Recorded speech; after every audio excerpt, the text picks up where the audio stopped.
I've said it before and I'll say it again. Books build bridges and break down walls. And today's topic is proof of it. Today, I'm joined with my friend and fellow author, Jane Gleeson. She's authored the book Who Stole My Ovaries and is a heart centered support for women who are facing fertility challenges.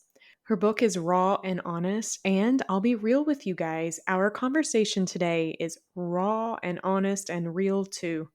As someone who navigated fertility concerns, I appreciate Jane's insights and even wish I had known of her or read her book years ago myself. Join Jane and I as we talk about the importance of feeling seen and finding hope, and how a book can do just that.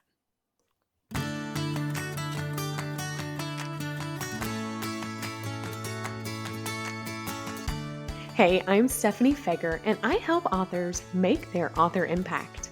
Marketing can be overwhelming and immobilizing for many authors, but I'm determined to invite you to trade overwhelm for empowerment.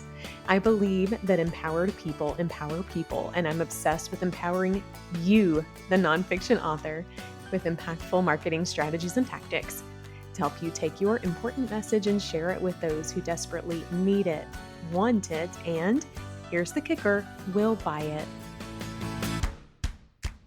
But marketing movement for movement's sake just won't work. That's where strategy comes in and what I'm determined to share with you. I'm the owner and chief strategist of the Empower PR Group and the author of multiple books myself, including a book that is perfect for authors called Make Your Author Impact. Sell more books, increase your reach, and achieve your why. I have been called to merge my love for reading books, writing books, and marketing books to help nonfiction authors with laser-focused strategies and tactics to write books that sell, promote books to those who need and want them most, and build meaningful businesses from empowering messages. Think of this podcast as your one-stop shop for marketing insights from an author who has been there, done that, and understands exactly where you are. Because guess what? I have, and I do. So get your pens ready, because I'm ready to empower you. This is the Empowered Author Podcast.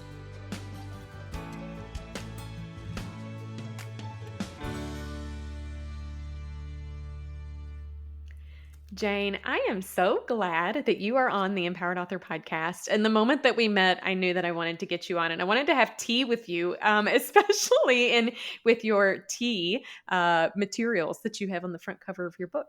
And I forgot to tell you to bring them for our chit chat today. Yeah, but anyways, I love everything that you had to say. And I think when we first chatted, I shared with you, I wish I would have known you when I needed you, because there's so many women. Yeah, there's so many women and families that need what you bring to this table. So thank you for being on the podcast. And why don't you tell everybody a little bit about you and a little bit about this really fun book of yours? As you know, I was in healthcare, in nursing for decades, did every type of nursing from emergency room, sexual assault treatment nurse, working in community clinics, worked for Planned Parenthood. But at one point, I started having this feeling that there must be complementary more ways, more tools. There must be more tools out there to help people. So from there, fast forward, I went to Chinese medical school in China, and then from there, learned acupuncture and Chinese medicine, and then that once again another kind of skip forward. Coming out and having a very busy practice right away, I found that my heart was really in working. I had more of a general practice. Most people, when they think of acupuncture, they think of musculoskeletal pain, which it can be effective for.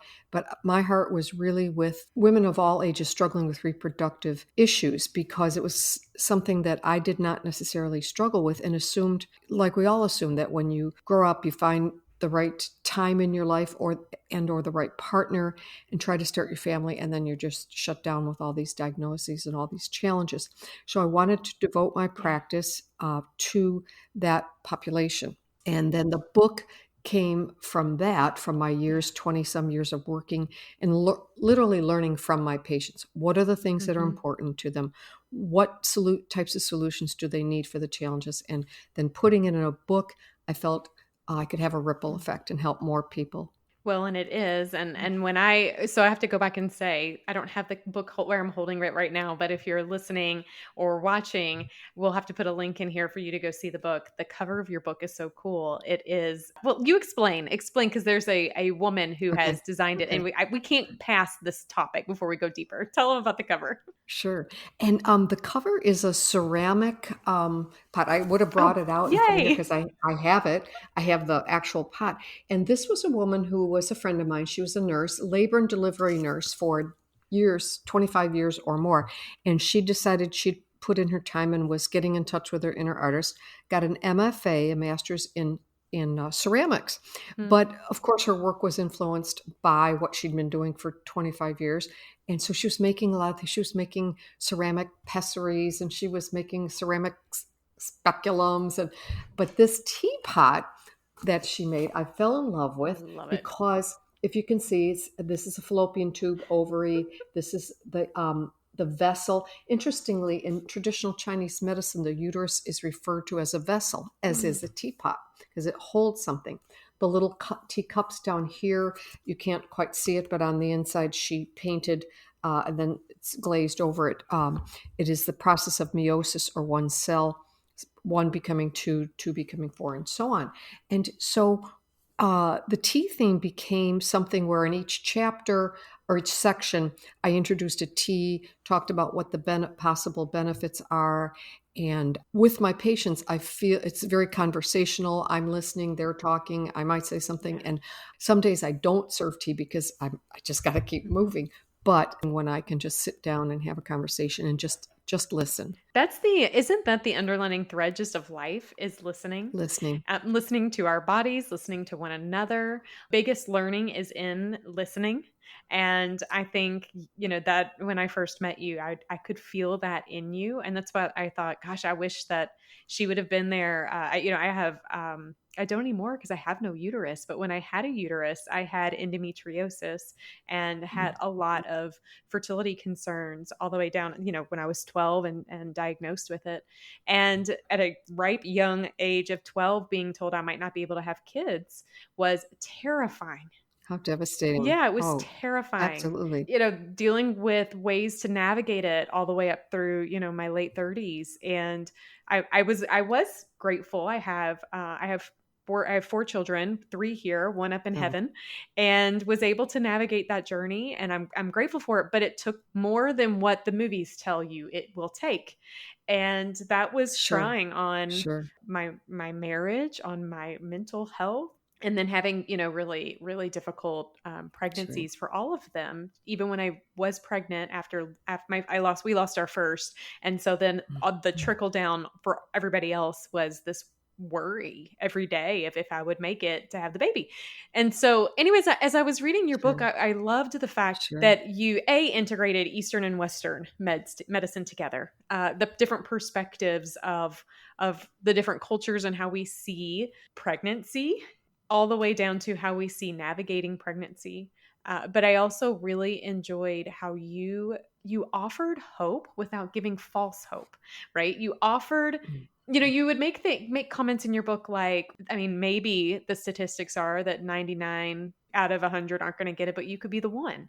And it's true. The day, mhm, I don't know that I've outwardly shared this mm, with many people, but the day that was when I had my first, when I was pregnant with my daughter, my oldest daughter, I go to the ultrasound, for our first ultrasound. And anyways, she had become unattached and her heart was still beating, but she was mhm, dying. And I found out mm, later, of course, now mm, it's been, years. So the emotion is not as raw, the experience isn't as raw. But I remember the ultrasound tech saying, you should schedule DNC.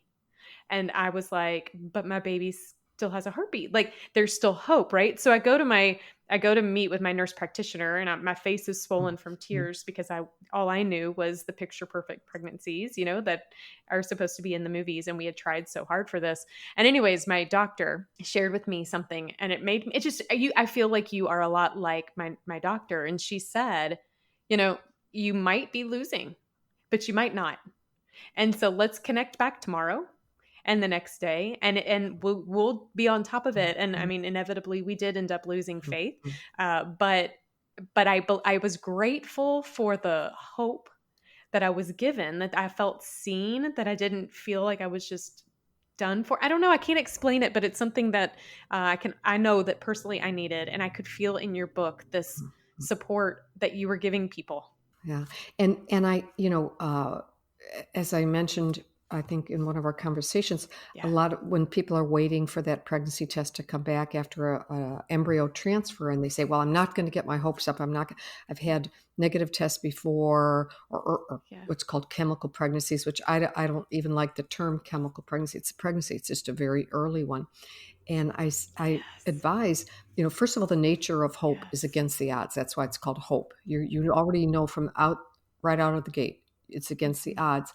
And that you're going to be disappointed anyway if the test is negative or they say there's no heartbeat there. And so why not stay as positive as you Mm. can for as long as you can, because you're Yes. going to fall anyway. You're going to fall down and cry and have all these feelings. So go ahead and enjoy the thoughts of being pregnant. Yes. And there's just so much we don't know about the mind body connection. And what I love about traditional Chinese medicine is they don't separate it into, okay, in Western medicine, we know that the mind affects the Mm. body and the body affects the mind.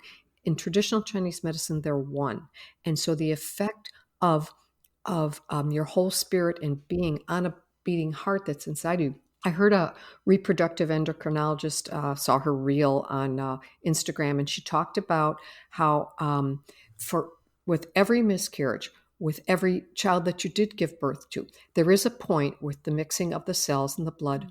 where you're sending blood and cells to them, they're also sending it back. And so that for every pregnancy, including miscarriages, that you retain some of those Mm. cells in your body that the baby sent you. And I thought, and she said it in a better way than I am. She's made it sound really beautiful. And I think that is maybe the genesis of, you still think about the babies you lost. In other words, it can be years. And as I tell people who are acutely suffering after a miscarriage, you're going to feel this pain. It will get a little less every day. It will go down, but you will always wonder. As I had a miscarriage in between two of my children, and the subsequent one, I think, wow, he would have had a big brother or a big sister. What Yeah. would that have been like? And so, but then it's fleeting.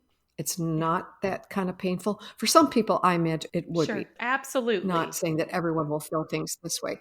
And for some women I've treated that are in menopause and they never did have the opportunity to have a baby in their womb. I think they feel it a little more acutely. Some do, like, what would that have been like? And they Yeah. didn't have a child to imagine or Yeah. speculate. But yeah, we carry it with us, just like we carry all the traumas of life at some point. Absolutely, but and that is really beautiful. Very beautiful perspective on that. And it also, I'm a believer, Jane, that things might happen, but they're not on purpose. You can, shape the purpose and have it for purpose, Yes, we bring meaning to it, bringing meaning to it. And to what happens. I don't wish pregnancy challenge or loss or, anything in between to anybody. Yeah.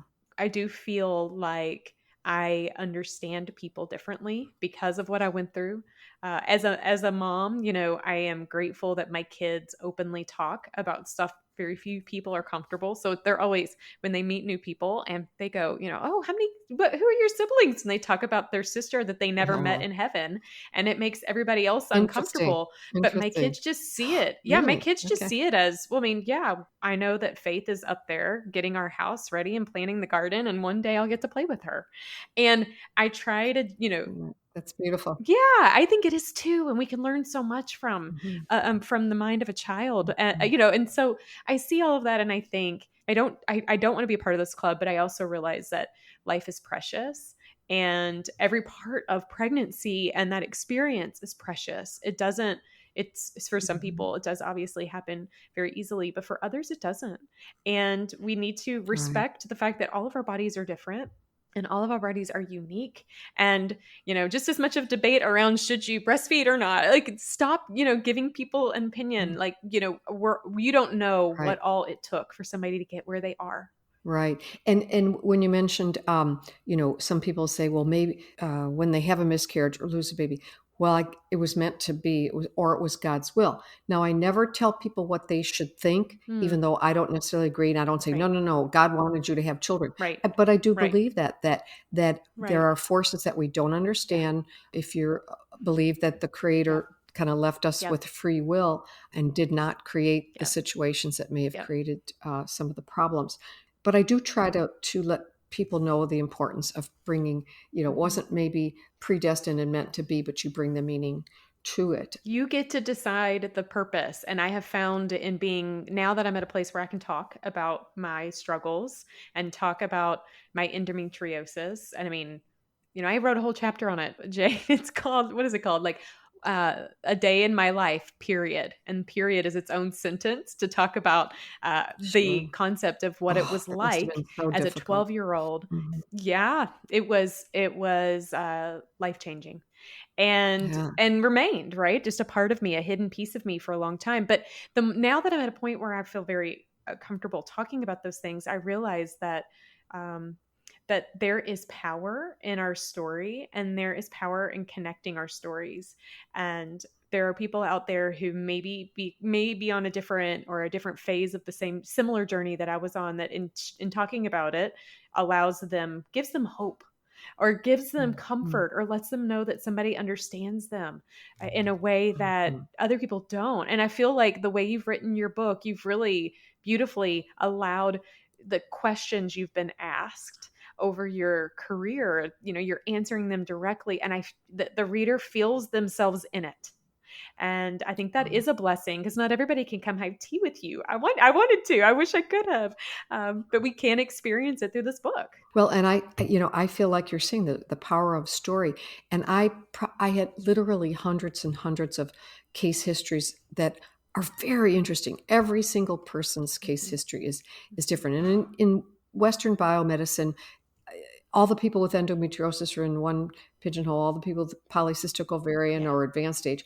But in traditional Chinese medicine, there are many features of all of those things that are happening that we see is very differently. Plus, obviously, the journey of each person is different. You started having problems at a very young Yeah. age, and some people maybe not till later. And it's this, to me, it's this paradox. They call it a silent disease because you may not know what's going, but when you Yes. have it, it is very painful and very heavy period. So what's so Yeah. silent about that?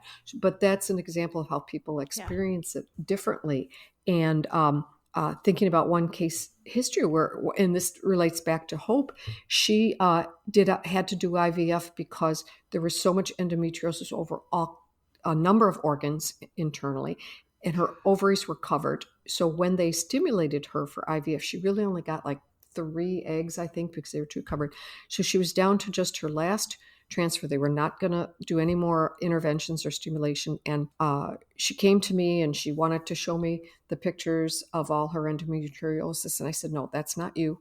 I don't want to see that's not who you are. Let's just talk about your upcoming transfer. And we did Yeah. some treatments. We relaxation was a very important part. She was very stressed about this was her last. She saw this as her last chance.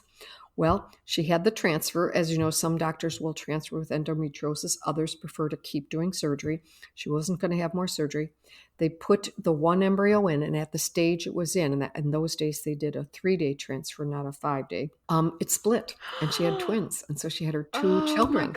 And gosh. I think of her, and I think, oh, this is so amazing, and it was just a wonderful. But I have many wonderful stories like that, and I had to, for the book, I really had to choose. And I notice how, the last thing I ever want to do is tell someone about Yeah. another patient, even if I Sure. don't mention names, because it's like, wait a minute, I'm Yeah. here to tell me about, let's talk about me. But I have seen how people just eat up, just drink in They want to know. hearing about other people who they want to know. And so they love case histories. Yeah. And it's made a lot of people spend, I think, sometimes too much time on the internet Yes. chatting with Yes. people when they should be what we call in Chinese medicine not squandering your Ooh, chi. yes. And so the goal with my book, by the time people come to me, they've already been on Yeah. a lot of websites, they've chatted, they've talked to a number of people. I wanted a comprehensive one source for, like, okay, I want to Yeah. stop and catch my breath and start over. Yeah. What is it I need to know again, about nutrition Yeah. or this or that? And so that was the goal with my book. And it's something where I was naive about, well, how do you get, I just like, build it and they will come. No, it's not that way with books. And this is where I'm so glad that we connected, because I feel like, yes, it's on Amazon. Great. People love it. I get such good feedback from the Sure. people who have read it, but unless you know it's there, you're not, it If you can't help. if you And build it, they so will come. that's why I'm so excited You're about marketing. Yeah. you're not. I don't know that you're excited about marketing. You're excited about what marketing can do. Not nobody's excited about book marketing. You're exactly right. Well, you're exactly right, because as we've discussed, I'm just challenged when it comes to, okay, how do I put this blog on again, and what do I do? And then of course I'm a grandmother. I want to Yeah, spend time at my stage of life with my grandchildren. I don't want to spend it. I I know. love writing. It's not the No. writing process. It's the Yeah, getting it well, and on. So I'm internally Mhm. laughing at the story that you recently told me about you and your granddaughter's trip. What happened? To Las Yes. Vegas. Hmm. Yes. Hmm. But I Hmm. no, listen, I don't think anybody should be a slave to their book and like bound to their book. I think if you are doing some of the right marketing efforts, you should be able to go live. And that's what books are meant to do. It's meant to be a conduit to allow you to help somebody else, because you will never, even if you wanted to, be able to have one on one chats with everybody out there that needs the message that you bring to the table. But you are right. Hmm. If you build it, they may not come directly because they don't know about it, because our industry is a noisy, chaotic, crowded one. And so we want to make you stick out. And we also want to make sure that the right people know about your message, right? And you and I had a lot of discussion about the fact that um, you might not know that you have a challenge in your pregnancy journey until you do. And so I call it a crossroads in marketing, that these amazing people are out there. Everybody's amazing, but these amazing people are out there doing stuff and life is great and they get married and they got big plans, and they didn't know that there were things that they maybe should have been thinking about or could have been thinking about, or now they need to think about it and now they're stressed. And so your book specifically is proof of why we have to continue to find the right people at that right crossroads right when they need it, so they don't go down those rabbit holes of getting the wrong Yes. information or doing something. I was listening to another podcast right now, this past weekend, and one of the episodes was about um, delivery, pregnancy delivery, and the pros and cons of. They called it not, and they were talking about like at home or in the hospital, but they were talking about it as like complementary delivery support or something. And it was just interesting, the vast knowledge that's out there, and yet nobody really knows what's. It's hard to discern the truth. And so I love that you have, and I love that you Yep. have, from your perspective, personally, professionally, through your education, through your experience, and everything in between. Right? You've done the listening, and and you're answering accordingly. So I'm grateful that I've gotten to read the book, and I know that there are people out there that absolutely need it. And I'm grateful that I know it too, because my condition has the potential to be hereditary. So these are things that I can share with my Mhm. daughter in preparation for who knows what Yes. might be coming in her future. And we already have, actually. She's 9, and Sure. I've talked to her about things because my mom didn't. And I didn't know that this family Mhm. gene. Welcome to the family gift, Stephanie. It's called endometriosis. We all have it. Mhm. I didn't know about it until I knew about it, and there is power in knowledge. And so, I think I'm just grateful that you Sure. chose writing a book as a tool to make an impact in this way. If not, you could have captured all that you had in your noggin, my friend, and kept it and shared it with the people that are in your area and can have tea with you. But you didn't. And on behalf of all the Yeah. women and men out there who could who are looking for their ovaries. Sorry, that's a giggle. The book's called "Where Are My Sure. Ovaries?" Yeah. Yeah. They have ovaries, but they're looking. They're like, "What's Yeah. going on?" Thank you.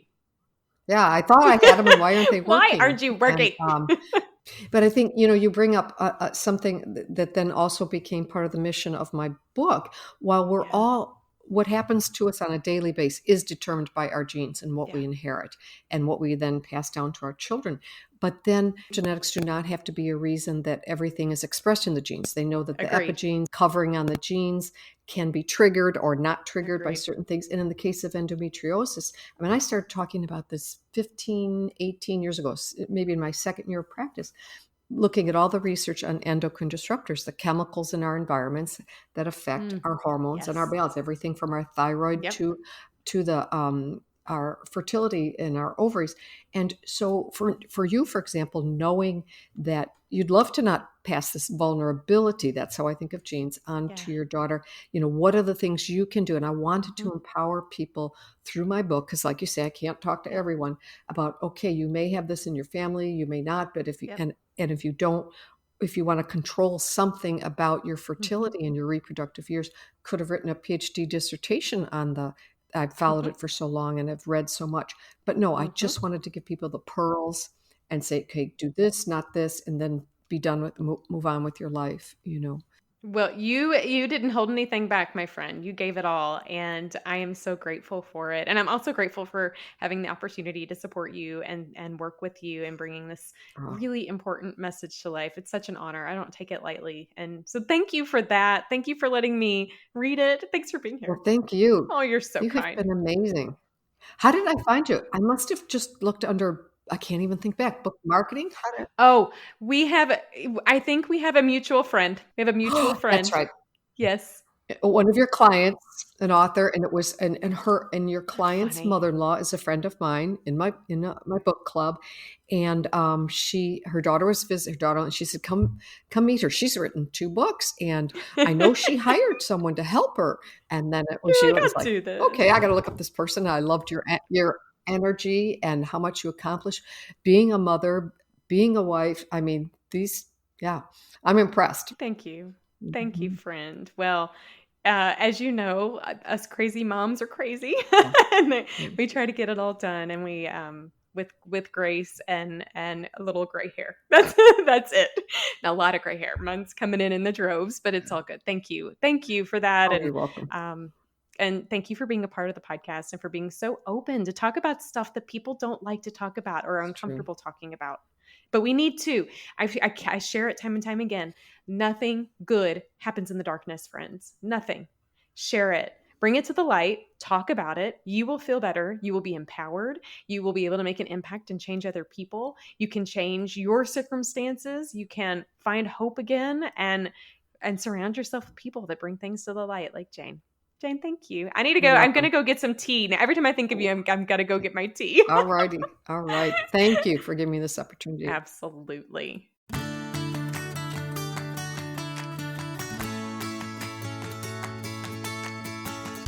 There is power in story and connecting our stories as well. Jane's book has stories interwoven throughout, and in doing so, what she's done is connected many stories of women just like me who didn't have the picture perfect pregnancy.